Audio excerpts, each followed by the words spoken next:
Bradesco. Entre nós, você vem primeiro. Olá, boa noite. Boa noite. Um tipo de fraude que engana várias vítimas ao mesmo tempo. Criminosos usam os dados de empresas verdadeiras para anunciar vagas falsas de emprego. Os candidatos pagam por supostas taxas para serem contratados e só descobrem que foram lesados quando já é tarde demais. Nas últimas semanas, a empresa de publicidade começou a receber mensagens e ligações de candidatos a empregos. Nós não tínhamos anunciado nenhuma vaga, a gente não tinha nenhuma vaga em aberto aqui na empresa. A empresa descobriu que o nome e o CNPJ dela tinham sido usados em um anúncio falso no site de uma agência de empregos. A oferta para trabalhar como auxiliar administrativo era uma armadilha. Quem se candidatava às vagas logo recebia um contato com uma cobrança, uma taxa de R$200 para a pessoa continuar no processo seletivo. Depois de pagar e não ter mais resposta, candidatos procuraram a empresa para reclamar e perceberam que tinham sido enganados.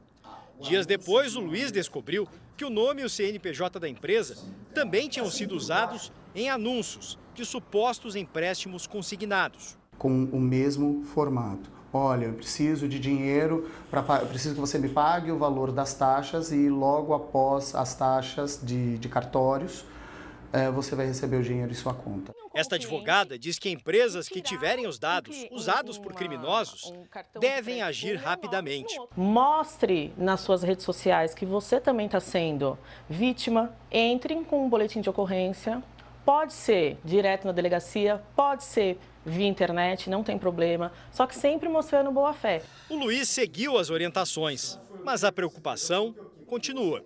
Em mais de 15 anos de mercado que nós temos, nós nunca tivemos nenhum tipo de reclamação em sites públicos, em sites de fácil acesso.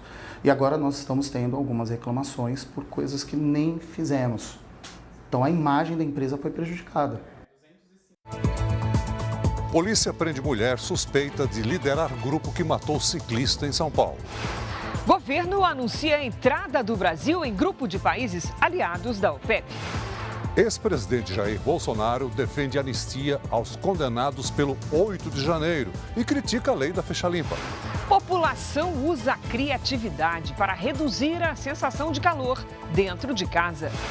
Representantes de Estados Unidos e Rússia se encontram para discutir o fim da guerra na Ucrânia. Terroristas do Hamas confirmam a libertação de mais 6 reféns israelenses no próximo sábado. No futebol, São Paulo encara a Ponte Preta amanhã.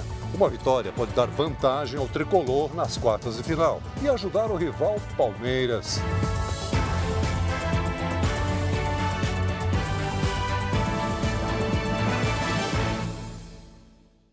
Oferecimento: Crédito Bradesco. Dinheiro na hora em 3 cliques pelo app.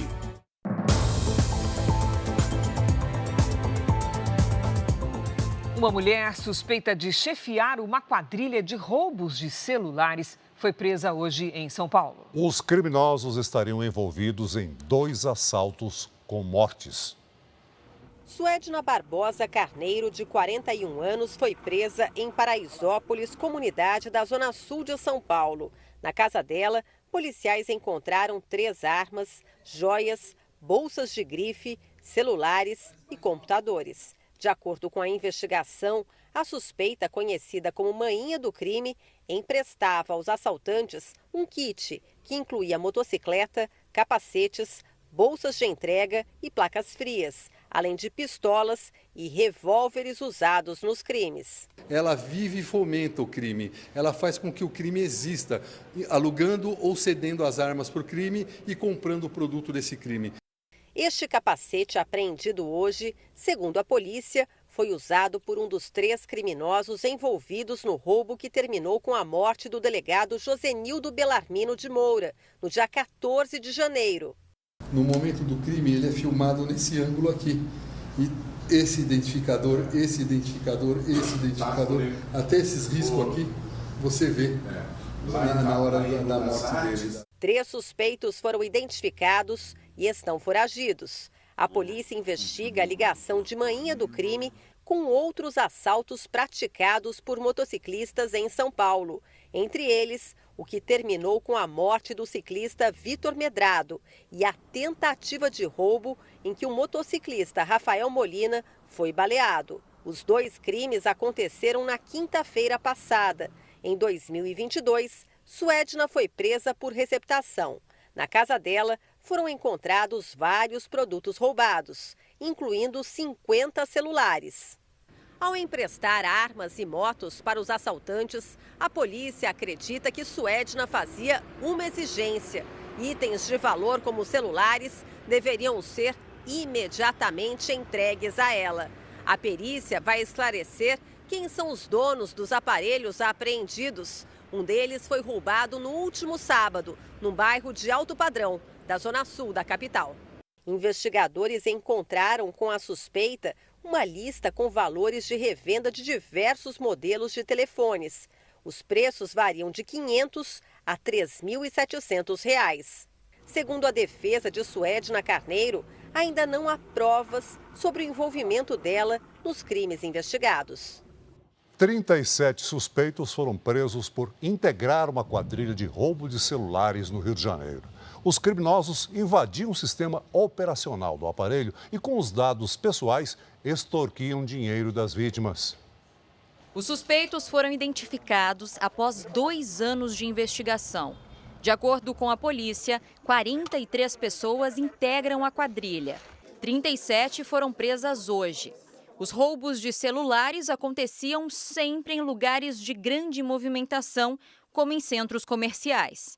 A polícia interceptou ligações telefônicas que revelaram como o grupo agia.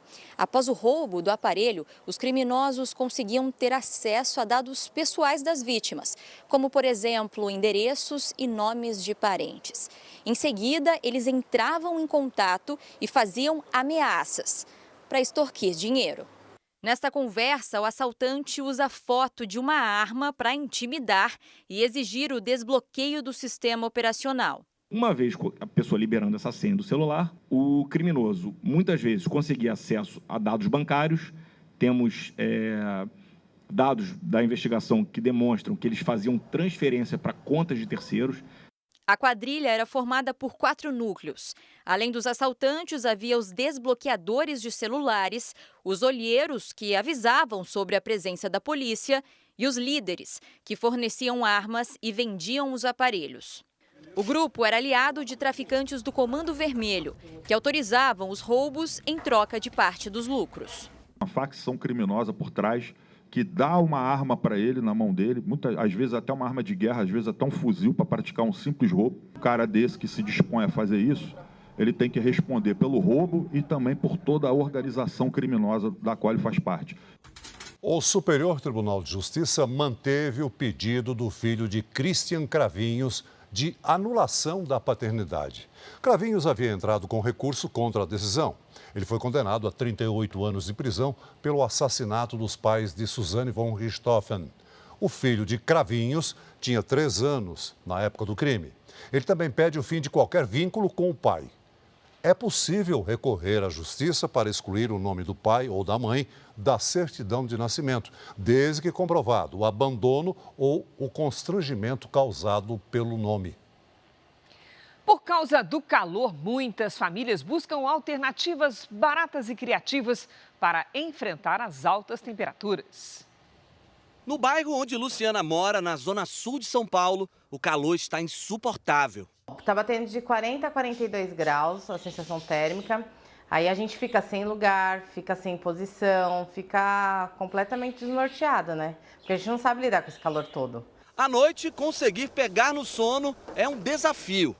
Para dormir no ventilador, direto, quando acorda de manhã com a sensação de que você não tivesse dormido.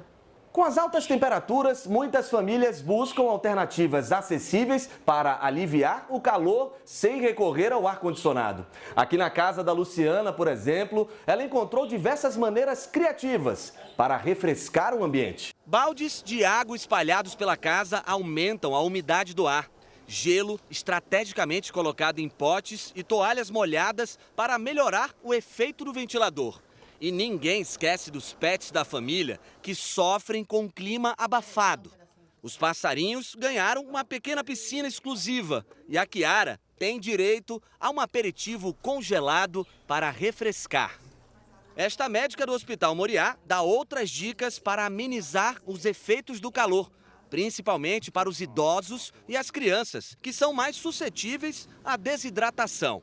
É importante estar sempre oferecendo líquidos, pode-se fazer gelos com polpa de fruta, tentar fazer um suco de fruta natural. É melhor sempre optar por alimentos naturais, né? Frutas da estação. A minha mãe está com a pressão alta constantemente. Ela fica aqui embaixo comigo porque aqui a sensação está mais agradável. O preço de frutas e verduras aumentou em São Paulo. Alguns produtos dobraram de valor em poucas semanas. E as principais causas são justamente o forte calor e também as chuvas que atingem o sul e o sudeste do país. Está difícil encontrar algum item na feira que não teve reajuste. Salsinha, do alface, o coentro, a mandioquinha, a berinjela, acho que tudo no geral tá bem mais caro do que estava a semana passada. Laranja tá bem caro. A dúzia da laranja lima chegou a R$20. Alguns tipos de manga e melancia também ficaram mais caros, assim como o coco. A Jude diz que não teve como segurar o preço. A gente pagava 60, 70 no saco. Hoje a gente paga 120, 115, mais ou menos. Esse é o preço. E qual que é a justificativa que dizem lá no CEAGESP? Que os caminhões não conseguem chegar por causa da chuva. Aqui na Central de Abastecimento de São Paulo, a maior da América Latina, vendedores e produtores confirmam o que as pessoas dizem lá na feira.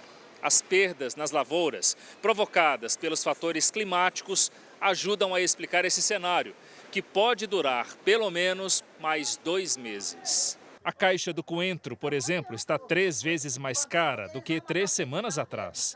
Antes aqui estava uns R$100 para trás, né? Agora hoje está na faixa aqui dos 350 a caixa, né? As hortaliças são as que mais sofrem com os efeitos da chuva e do calor. Bom, nos últimos anos, a gente tem observado um aumento do número de eventos climáticos extremos, ou temperaturas muito altas, ou um volume de chuvas maior ou menor do que a média histórica. A gente tem um fenômeno inflacionário acontecendo no Brasil. O preço da caixa de alface disparou, de todos os tipos. Americana, crespa, lisa. Antes estava R$15, agora está 40. Alguns até 50. Depende do tipo do alface. E repolho estava 20, está 40, subiu 100%. Um destaque internacional: autoridades do Canadá e dos Estados Unidos investigam o que teria feito um avião capotar ao pousar no aeroporto de Toronto. O que parecia ser mais um pouso de rotina em um dia de nevasca virou um acidente aéreo. Imagens divulgadas em redes sociais mostram o momento da chegada do avião ao aeroporto de Toronto. Logo que tocou o solo, houve um incêndio e em seguida a aeronave capotou. As asas quebraram e o avião sumiu da imagem na nuvem de fumaça que se formou no local. A bordo, 80 passageiros e tripulantes ficaram de cabeça para baixo. Aos poucos, eles foram retirados do avião. Todos sobreviveram. 21 foram encaminhados ao hospital. 2 seguem internados sem gravidade. Pete Carlson era um dos passageiros. Ele contou que logo depois do avião virar, um cheiro de combustível tomou conta da aeronave. Dava para ver o líquido escorrendo pelas janelas, afirmou. De acordo com socorristas, as pessoas a bordo sofreram torções, ferimentos na cabeça e apresentaram sintomas como náuseas. A diretora executiva do aeroporto afirmou que os destroços devem permanecer no local por mais 48 horas. E até que tudo seja removido, 2 pistas vão ser mantidas fechadas. Investigadores canadenses contam com a ajuda de autoridades americanas para concluir o que teria causado o acidente num dos aeroportos mais movimentados do Canadá. O avião era operado por uma subsidiária da companhia Delta Airlines, que colabora com as investigações. No fim de semana, a região foi atingida por ventos fortes e nevascas que levaram ao acúmulo de mais de 20 centímetros de neve no aeroporto. Mas, de acordo com o chefe do Corpo de Bombeiros, a pista estava seca e não havia vento cruzado para atrapalhar o pouso. Ainda hoje, o governo anuncia que o Brasil vai entrar no grupo de países aliados da OPEP. E veja também, grupo terrorista Hamas confirma a libertação de mais reféns no próximo sábado.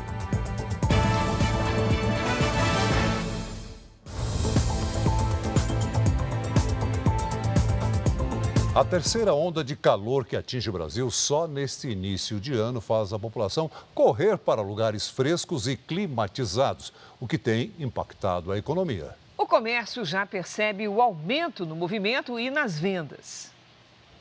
No calorão que tem feito em São Paulo, quem procura um lugar para dar aquela paradinha, para tomar algo, fazer uma refeição, pensa logo num certo detalhe. Você já busca uma comodidade, uma harmonia, e o ar-condicionado propicia isso. A gente pensa duas vezes, se a gente entra num lugar e está um clima abafado, não tem como ficar. Na padaria, que funciona dia e noite, o ar-condicionado nunca desliga. Quem também está em alta por aqui é o suco de laranja. A laranja, por exemplo, a gente vendia 10 caixas por dia, a gente está vendendo 15 caixas por dia de laranja só no período da tarde, né? A onda de calor, a terceira que atinge o país este ano, mexe com o comércio.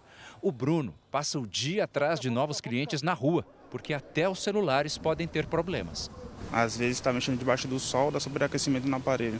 É um problema que nem todos os clientes estão acostumados a ter esse tipo de problema. Devido ao calor, esta fábrica de gelo está com a produção no limite máximo. São 2,5 toneladas por dia, não sobra nada, é tudo vendido. A câmara fria, que sempre esteve cheia, agora está assim, ó, com poucos sacos de gelo. A procura é tanta que eles não conseguem fazer mais estoque, nem aceitar novos pedidos. Aumentou mais de 50%. Tem cliente que pedia uma vez por semana, agora está pedindo 3 vezes. E cada vez que ele pede, aumentou o dobro da quantidade de gelo. E ainda que chova à tarde, o calorão não dá trégua. Tá de noite, tem lua, não tem nem sol, 30 graus, é demais da conta. É mesmo a cara do verão. Hora de conversar com a Lidiane Sayuri. Oi, Lid, boa noite. Quais são os riscos que essa onda de calor pode trazer para a gente? Olha só, Cris, esse calor intenso pode levar a desidratação e insolação. Boa noite para você. Boa noite, Celso. E boa noite para você que nos acompanha. Além do mal-estar, um perigo invisível também está presente nesses dias de muito calor. A radiação ultravioleta. A incidência dos raios UV depende da época do ano, nebulosidade e da camada de ozônio. Os raios ultravioleta são divididos em UVA, UVB e UVC. A radiação UVC é a mais prejudicial, mas felizmente a camada de ozônio da Terra absorve todos esses raios. No entanto, os raios UVA e UVB trazem riscos à saúde, como queimaduras, cataratas e câncer. Nesses dias de verão com pouca presença de nuvens, a radiação ultravioleta é extrema, então é bom se proteger. Amanhã, as capitais do Sudeste serão as mais quentes do Brasil. Em São Paulo e em Vitória, esquenta até os 34 graus e depois chove em pontos isolados com raios e ventania. No Rio de Janeiro, tempo firme, com até 37 graus. Hoje a chuva caiu pesada em Curitiba. Neste momento, as imagens de satélite nos mostram que chove em todos os pontos coloridos. Amanhã, os ventos em vários níveis da atmosfera formam as nuvens de temporal entre Santa Catarina, Paraná e o sul de Mato Grosso do Sul. A chuva forte também continua sobre o Amazonas, Pará, Maranhão e Amapá. No giro de temperaturas em Florianópolis e em Manaus, terça-tarde com chuva e até 29 graus. 33 em Belo Horizonte e em Teresina e até 34 em Campo Grande. Tempo delivery. A Iara está de olho na previsão do tempo para Aparecida do Taboado, Mato Grosso do Sul. Boa noite, Iara. A semana termina quente e seca por aí. As temperaturas à tarde podem chegar aos 39 graus. Se cuide. A Silvia é de Valinhos, São Paulo. Oi, Silvia. Na quarta-feira, esquenta até os 35 graus e depois chove em pontos isolados. Na quinta, tempo firme e até 36 graus. Na sexta, volta a chover no fim do dia. Faça seu pedido pelas redes sociais, coloque o nome de uma cidade e a hashtag você no JR. Cris, Celso. Obrigada, Lidy. Depois de 2 dias de calor intenso, um temporal atingiu vários pontos da capital paulista e agora há pouco voltou a chover forte. E a Defesa Civil emitiu um terceiro alerta. No meio da tarde, a Defesa Civil emitiu um alerta severo para raios, vento e granizo nas regiões central e leste de São Paulo. Ruas ficaram alagadas no centro da capital. Houve queda de granizo em vários bairros. De acordo com o Corpo de Bombeiros, 35 árvores caíram na capital e na região metropolitana. Também choveu forte em Curitiba, no Paraná. Durante a tarde, ruas ficaram alagadas e quase 4.000 imóveis tiveram falta de energia elétrica. A seguir, Estados Unidos e Rússia se reúnem para negociar o fim da guerra na Ucrânia. E no esporte, os preparativos para o jogo entre São Paulo e Ponte Preta. Se vencer, o tricolor pode ajudar o rival Palmeiras.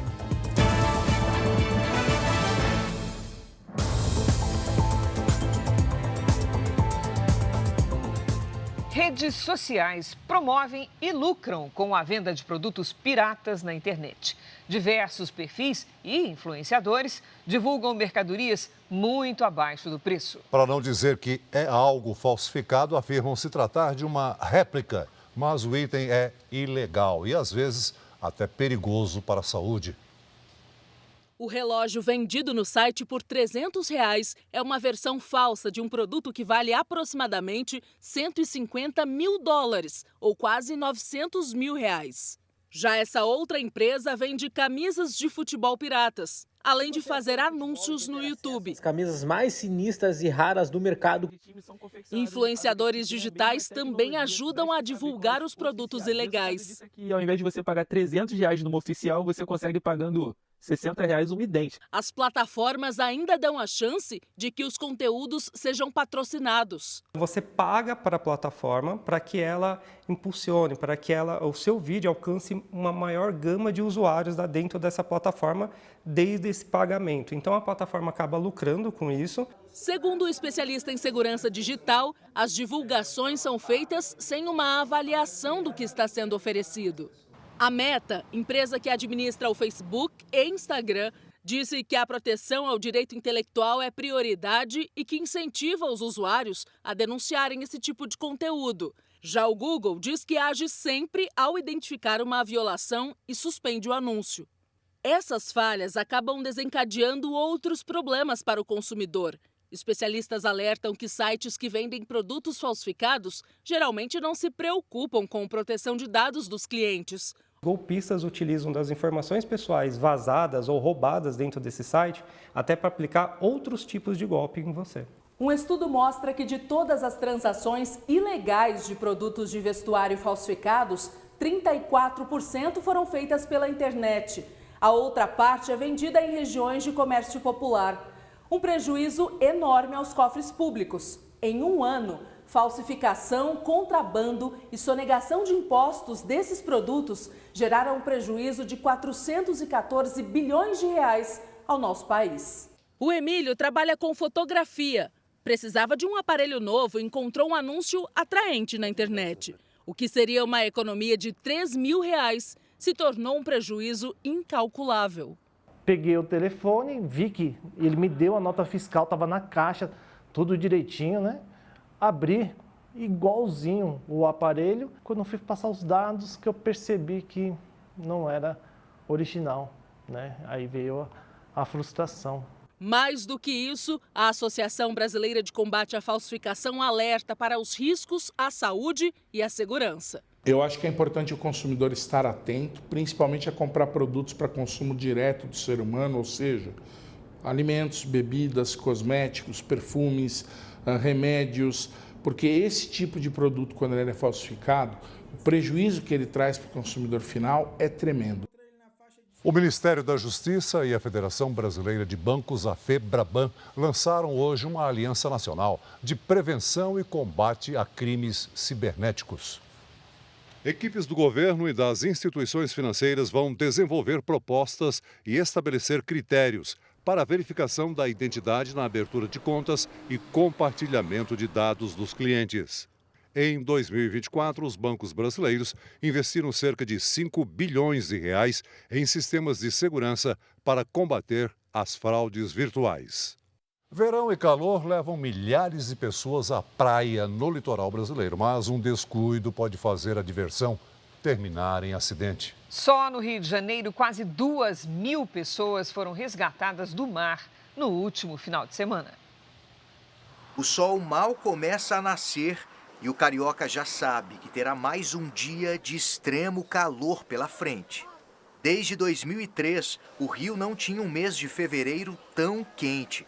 Segundo o Climatempo, a média das temperaturas registradas nos últimos 17 dias foi de 36,6 graus, mais de 3 graus acima do padrão. É muita água que eu tomo. Nossa, mãe, eu já ando com a minha garrafinha e, se possível, eu molho até uma toalha, enrolo aqui no pescoço. O mar é outra alternativa para se refrescar nos dias quentes de verão. Mas com a alta procura pelas praias, cresceu o número de afogamentos. Só no último final de semana foram registrados mais de 1.900 resgates em todo o estado. Os bombeiros foram acionados para quase 7.500 afogamentos desde o começo do ano, 220 casos a mais em relação ao mesmo período de 2024. Uma das vítimas é um vendedor que se afogou na Praia do Leme, na zona sul do Rio, e está há 4 dias desaparecido. Guarda-vidas também estão nas motos aquáticas, nas embarcações, realizando toda a varredura ali em toda a área, para que a gente encontre o quanto antes essa vítima, infelizmente, desaparecida. Uma das orientações básicas dos bombeiros é respeitar a bandeira vermelha. É um sinal de que naquela direção existe uma correnteza perigosa. Preocupada com a segurança, essa família preferiu improvisar uma piscininha. O mar tá meio agitado, aí botei ela para brincar aqui do lado desse lado, que aqui a gente fica de olho, né? E tenta se precaver, né, do perigo. Uma mulher de 54 anos morreu depois de passar por 3 cirurgias plásticas em uma clínica de estética em Salvador. As cirurgias duraram cerca de 15 horas. A corretora de imóveis Verusca Rendal de Carvalho procurou esta clínica particular para fazer 3 procedimentos estéticos de uma só vez. Após as intervenções, ela teve uma parada cardíaca e morreu. Nós não sabíamos a família da cirurgia.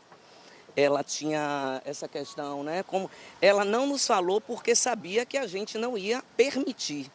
Porque é um procedimento enorme. Verusca operou as mamas, o abdômen e as pernas. Apenas o marido sabia das cirurgias. Ela já havia feito outros procedimentos estéticos e não apresentava problemas de saúde.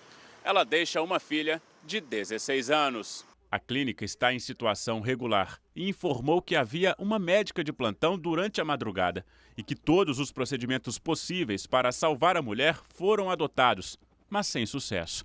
O SAMU também foi acionado. A polícia já começou as investigações. Testemunhas serão ouvidas nesta semana. O corpo vai ser submetido à necrópsia, à perícia, e a atuação da polícia vai depender do resultado dessas perícias.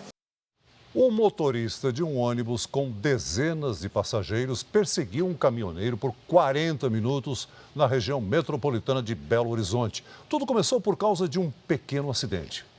Assustados, os passageiros pedem que o motorista pare o ônibus.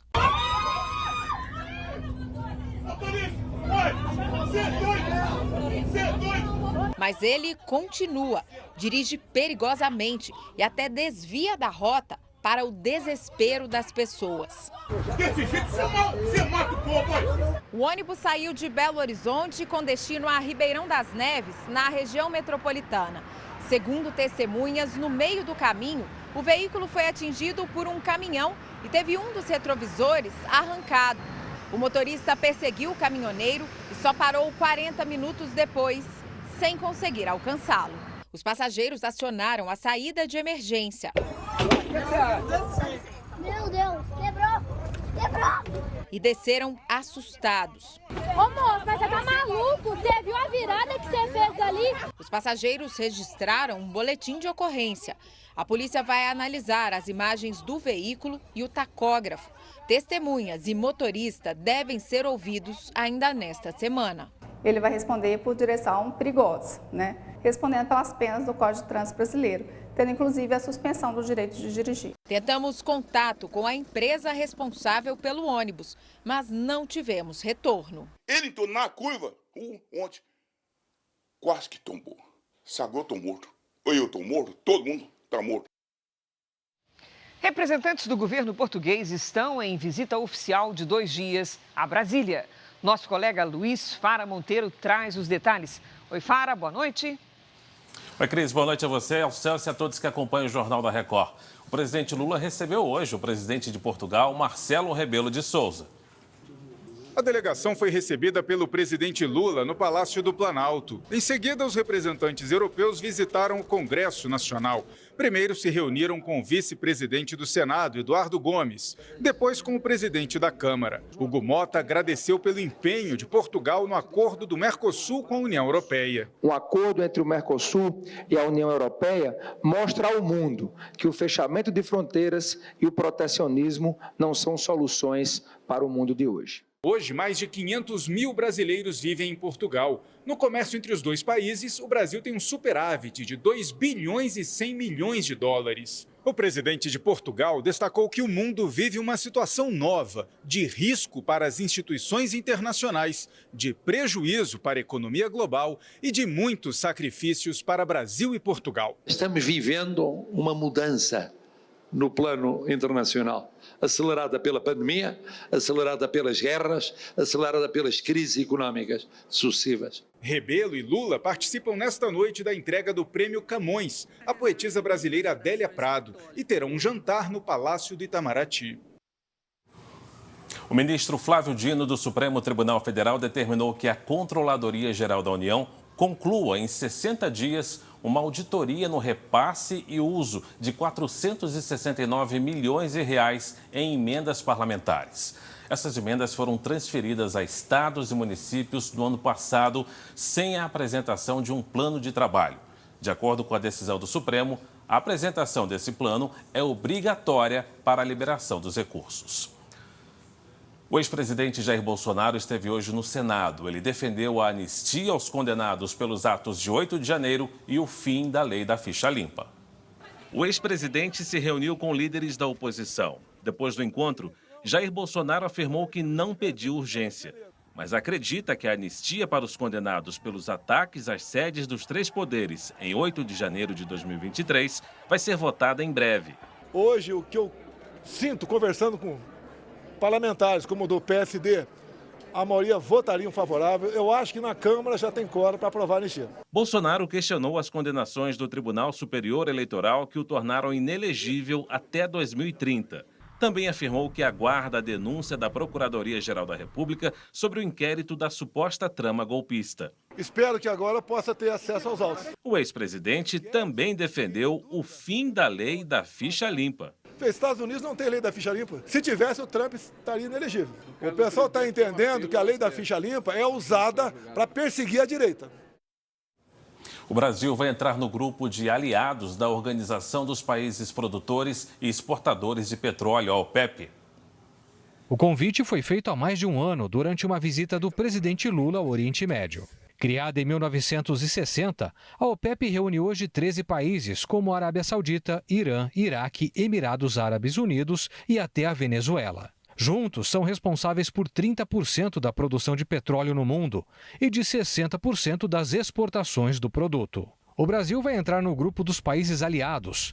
Não integram a organização de produtores, mas cooperam em políticas internacionais do comércio de petróleo. A gente está chegando na festa já no final dela, já no final da festa, ou seja, o momento que o mundo discute a gente buscar novas energias, novas formas de consumo de energia. A gente continua com essa batalha da exploração do petróleo. O ministro de Minas e Energia, Alexandre Silveira, afirmou que o Brasil mantém a transição energética como prioridade. Os ambientalistas, que têm todo o meu respeito, eu também sou um ambientalista.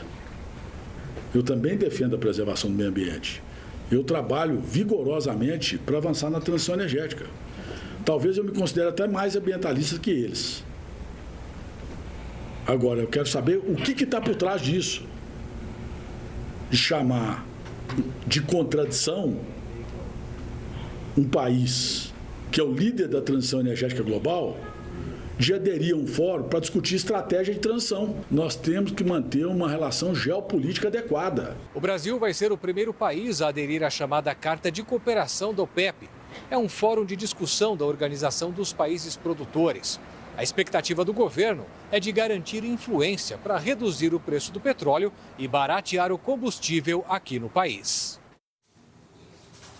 Outras notícias de Brasília estão disponíveis no r7.com. Agora a gente volta ao estúdio do JR em São Paulo. Cris e Celso. Obrigada, Fara.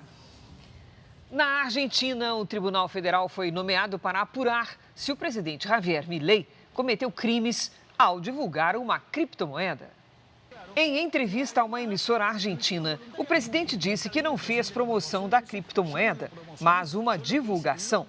Ao ser questionado se isso não foi um erro, respondeu que não, porque agiu de boa fé. Ex ante não, porque además eu obré de buena fé. Um assessor de Milei chegou a interromper a entrevista para orientar as respostas do presidente argentino, mas o trecho foi cortado do material exibido.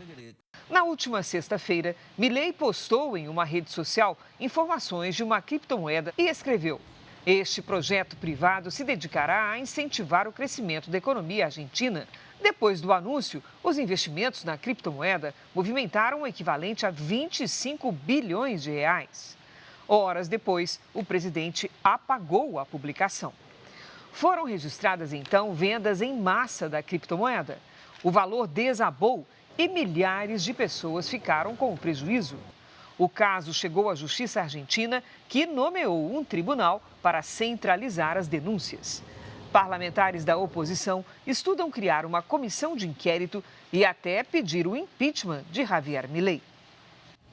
A notícia de que o grupo terrorista Hamas vai entregar os corpos de uma mãe e de 2 filhos mortos em cativeiro causou revolta na população israelense. Os corpos serão entregues 2 dias antes da libertação de mais 6 reféns. Elia Cohen, de 27 anos, Omer Shem Tov, de 22 anos e Omer Wenkert, de 23, estavam em uma festa de música eletrônica perto da faixa de Gaza no dia do ataque do Hamas.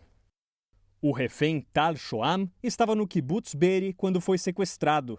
Outros 2 reféns que serão soltos neste sábado estão em poder dos terroristas há cerca de 10 anos. O beduíno Hisham al-Sayed, de 36 anos, sofre de problemas psicológicos e foi capturado ao cruzar a faixa de Gaza em 2015. Já Avera Mengistu, da Etiópia, foi levado pelo Hamas em 2014. O cessar-fogo entra agora numa fase muito delicada para as famílias que têm esperança pelo retorno dos parentes sequestrados. Os terroristas do Hamas vão entregar os corpos dos reféns mortos em cativeiro. Nesta quinta-feira, serão 4. Outros 4 serão devolvidos na semana que vem. O grupo terrorista informou que os corpos que devem ser entregues nesta quinta-feira incluem os da família Bibas. Mãe, pai e os 2 filhos de 2 e 5 anos foram retirados de casa no dia 7 de outubro de 2023 e se tornaram símbolo da luta contra o sequestro de civis. Só Yarden, o pai, foi libertado em 1º de fevereiro. Desde então, havia o temor de que o pior tivesse acontecido. O governo de Israel ainda não confirmou a identidade dos reféns mortos. Este primo da família relembra um episódio da Segunda Guerra Mundial em que um empresário ajudava a salvar judeus da morte. A história ficou conhecida no cinema. Como na lista de Schindler, estamos esperando para ver quem vai sobreviver e quem não vai, afirma. Os Estados Unidos e a Rússia concordaram em formar equipes para negociar o fim da guerra na Ucrânia. Representantes dos 2 países se reuniram hoje na Arábia Saudita. Foi a primeira vez desde o início do conflito que diplomatas americanos e russos discutiram formas de acabar com a guerra na Ucrânia. É o primeiro passo de uma longa e difícil jornada, disse o secretário de Estado americano Marco Rubio. A Rússia já fez uma exigência. O ministro das Relações Exteriores deixou claro que Moscou não aceita a entrada da Ucrânia na OTAN, aliança militar do Ocidente. Sergei Lavrov disse que a medida seria vista como uma ameaça direta à segurança da Rússia. O encontro não teve a participação de representantes da União Europeia ou da Ucrânia. O presidente Volodymyr Zelensky criticou as negociações e defendeu que nenhuma decisão sobre o fim da guerra deve ser tomada sem a participação ucraniana. Já o chefe da diplomacia americana afirmou que o presidente Donald Trump está disposto a pôr fim ao conflito de uma maneira justa para os dois lados. Líderes europeus vão voltar a se reunir amanhã na França. Numa rede social, o presidente francês Emmanuel Macron disse que conversou hoje por telefone com o presidente Lula sobre a guerra. O presidente brasileiro destacou a importância de uma solução para a guerra que inclua a participação das partes envolvidas no conflito. O presidente Donald Trump afirmou agora à noite que está confiante sobre as negociações para o fim da guerra na Ucrânia. De Washington, quem tem os detalhes é o correspondente Vandrei Pereira. Boa noite, Vandrei. Oi, Celso, Cris, muito boa noite a todos. O presidente americano afirmou que a Rússia quer acabar com o que ele chamou de barbárie. Trump lembrou que milhares de soldados já morreram na guerra nesses últimos 3 anos e dos dois lados. E afirmou que os representantes dos Estados Unidos e da Rússia tiveram boas conversas hoje na Arábia Saudita. Questionado sobre o presidente ucraniano ter reclamado por não participar da reunião, Trump disse que Volodymyr Zelensky não deveria ficar chateado porque teve tempo de chegar a um acordo nos últimos 3 anos durante a guerra. Bem, e também anunciou que deve se encontrar com Vladimir Putin ainda neste mês. Antes, Donald Trump assinou diversas ordens executivas, uma delas para garantir mais acesso a programas de fertilidade, que geralmente custam caro, e um outro documento que exige mais transparência nas agências do governo. Celso, Cris. Obrigado, Vandrei. O pai da estudante brasileira que morreu ao cair de um prédio de luxo em Buenos Aires em 2023 vai recorrer da decisão da Justiça Argentina que absolveu a amiga da vítima, Juliana Mourão. Uma perícia particular concluiu que Emily foi drogada, torturada e jogada pela janela do quarto. Quase 2 anos após a morte de Emily, as circunstâncias ainda não foram oficialmente esclarecidas para a indignação da família. As provas inquestionáveis deixam claro que houve doloso, houve uma intenção de cometer um assassinato para ocultar um abuso sexual. A Justiça Argentina absolveu em primeira instância a médica brasileira Juliana Mourão, acusada pela morte de Emily Rodrigues, junto do empresário Francisco Valiente. Segundo o Ministério Público argentino, Juliana teria acertado um encontro sexual entre Francisco e Emily em troca de dinheiro. Juliana também respondia por não ter prestado assistência médica à brasileira, que estava alterada por uso de drogas. O pai da vítima diz que vai recorrer da decisão e afirmou que os promotores erraram ao não considerar as provas levantadas por uma perícia particular. Foi encontrada seringa com ketamina, que foi a substância encontrada no corpo de Emily, que é uma substância muito utilizada para o cometimento de abusos, de crimes em geral. O trabalho feito por um especialista em casos complexos concluiu que a estudante foi drogada, torturada e jogada da janela. O serviço foi contratado pelo pai de Emily. O perito recriou a cena do crime com base nos áudios gravados de uma ligação de Francisco Valiente para a polícia. Juliana teria injetado drogas em Emily após ela se negar a ter relações com Francisco. Em um áudio, Emily grita e diz em espanhol que foi picada.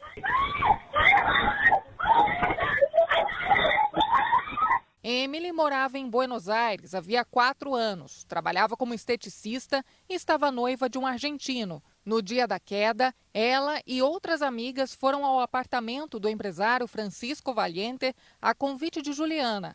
Tentamos contato com a médica brasileira, mas ela não atendeu a ligação. Já Francisco cumpre pena em liberdade.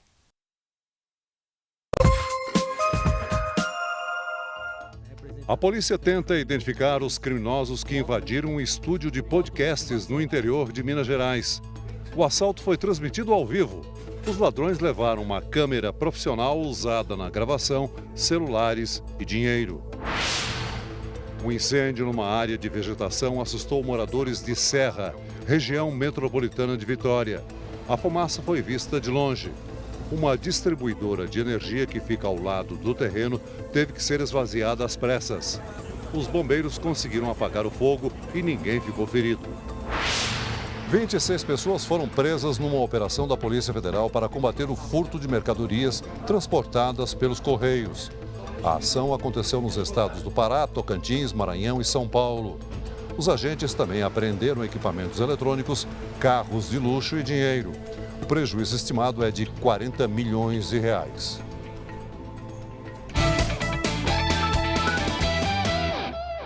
O São Paulo vai jogar contra a Ponte Preta nesta quarta-feira para garantir a liderança do grupo.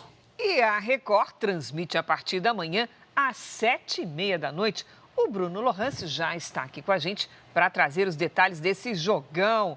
Oi, Bruno, boa noite. Boa noite, Cris. Boa noite, Celso. Boa noite para você que assiste o JR. Se vencer, o São Paulo vai decidir em casa as quartas de final do Campeonato Paulista. Já a Ponte Preta não perde as 5 rodadas e ainda não foi derrotada fora de casa nesse Paulistão. O São Paulo já está classificado para as quartas de final do Campeonato Paulista e sabe o adversário que vai enfrentar.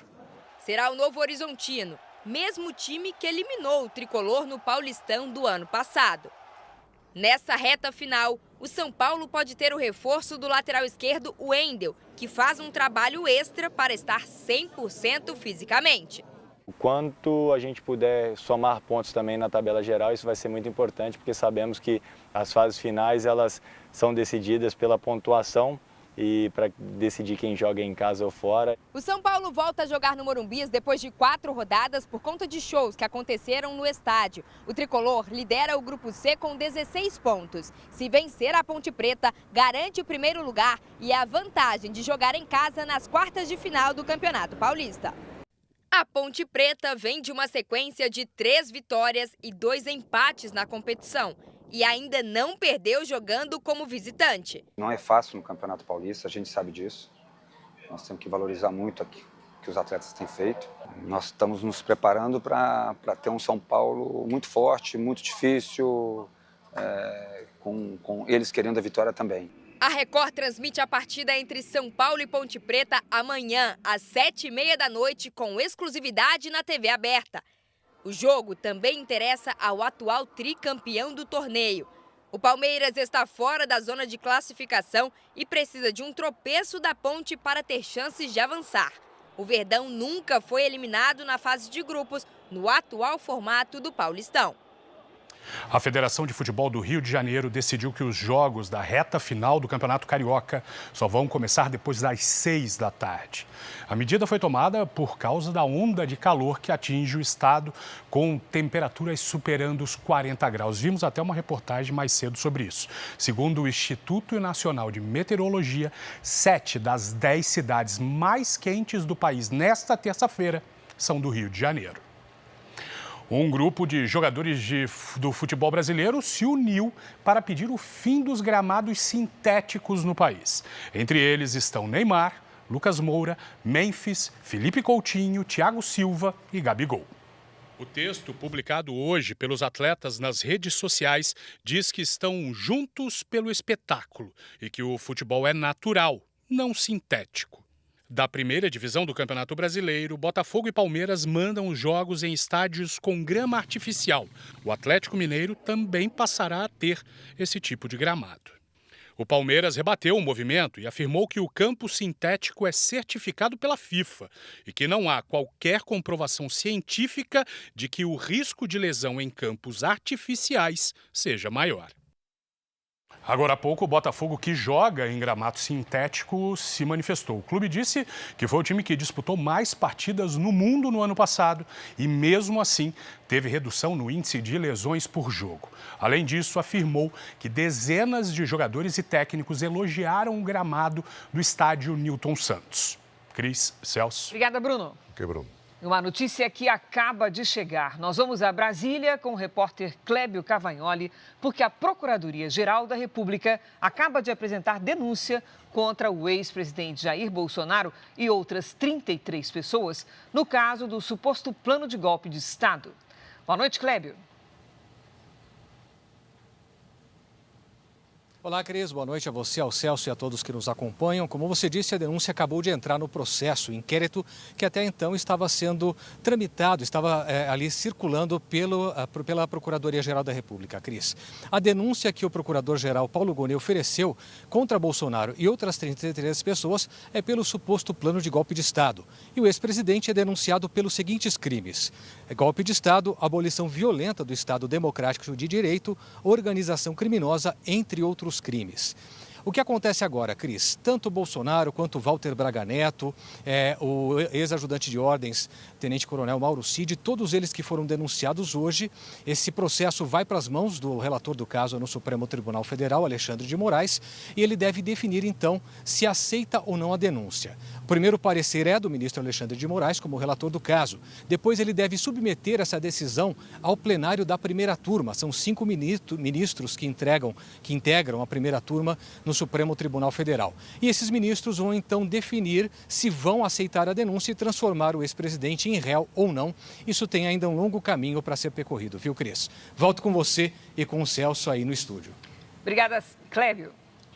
Olha, não esqueça, amanhã às 7h30 da noite tem São Paulo e Ponte Preta aqui na tela da Record. E por isso o JR vai começar mais cedo, às 6h25 da noite. Essa edição termina aqui, à 00:30 tem mais Jornal da Record. Fique agora com a novela Força de Mulher e logo depois de Gênesis, você acompanha episódio especial da série Reis. Samuel anuncia o primeiro rei de Israel. Não perca! Ótima noite para você. Boa noite.